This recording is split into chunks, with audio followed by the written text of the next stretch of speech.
嘉义县的一米社区大厦办这摄影课程，甲民众用手机翕相，搁办摄影展，互上课时代，毋但增加出门的意愿，搁当透过展览家己的作品增加自信。老帮老用这科技产品也真正够。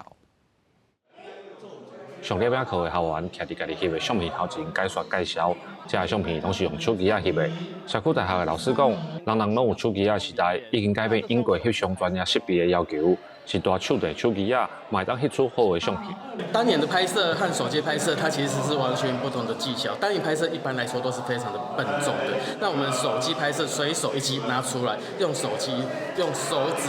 马上握的程度，可以拍出一张最漂亮的一张照片。外出的时阵看到足好的一个景物，你随手就可以拿起来拍，唔免搁摕个单眼，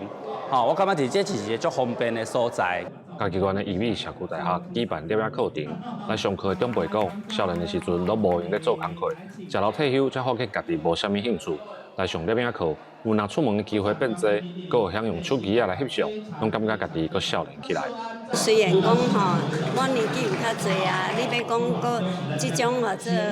科技的即种手机对阮有较处理，嘛搁一步一步来伊总有耐心安尼甲阮带，甲阮教，所以讲互阮安尼